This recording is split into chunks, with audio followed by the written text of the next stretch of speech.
On the day of his death, soldiers surrounded Jesus and treated him terribly. "Hail the King of the Jews," they snickered, as they pressed a crown of thorns onto his head and hit him over and over with a staff. But Jesus was silent. He didn't speak up as they told lies about him or laughed at his pain. This was the very reason he came into the world. Jesus would give his life to save the world from its sin. Like an innocent lamb, he was led to his death. Jesus was forced to carry his cross up a hill called Golgotha, which means place of the skull. It was a horrible place, and there Jesus was hung on a cross between two criminals. Those who passed by shouted insults at him. "He saved others, but he can't save himself. If you are so powerful, come down off that cross." But Jesus wouldn't come down. He had chosen to die. He had chosen to love the world so deeply that he would give his life away to save it. As Jesus got closer to death, the sky became black, and from the darkness Jesus cried out, my God, why have you forsaken me?" Shortly after, Jesus cried out again, and then died.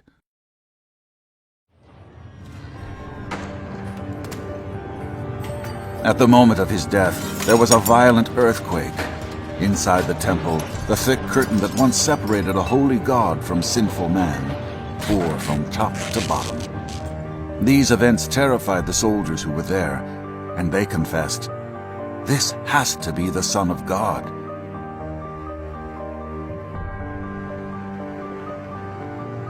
Late in the afternoon, Jesus' body was wrapped with cloth and placed in a tomb. This tomb was carved from rock, and a huge stone was rolled over the entrance. Jewish leaders remembered that Jesus claimed he would rise from the dead after 3 days. They feared his disciples would steal his body and claim that Jesus had risen. These Jewish leaders demanded the tomb be made secure. Roman soldiers were ordered to seal the tomb and stand watch outside of it. 3 days later, early in the morning, 2 women who had been followers of Jesus went to see the tomb. Suddenly the earth began to shake beneath their feet as an angel came down from heaven and rolled away the stone from the entrance of the tomb. The angel shone like lightning, and the Roman soldiers standing guard fell to the ground like dead men. But the angel proclaimed good news to the women. "Jesus is not here. He is risen. Hurry, go and tell the disciples." The women ran from the tomb, astonished at what they had just seen. Filled with joy, they ran to tell the disciples what the angel had said. Suddenly, a man was standing in front of them. "Good morning," the man said. The women realized that it was Jesus standing before them, and they fell to his feet and began to worship him.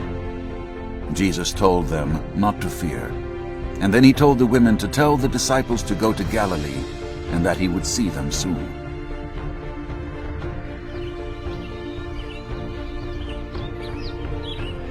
Later, the disciples went to the mountain in Galilee where Jesus had told them to go. When they saw Jesus, they were amazed. The disciples, filled with joy, worshipped him. Jesus was alive. He had risen from the dead just as he had promised. Jesus then gave his disciples a very important mission. "Go, tell the world the good news about me. Make disciples, and teach people to obey my commands." And to this very day, the good news of Jesus' death and resurrection is being shared around the world.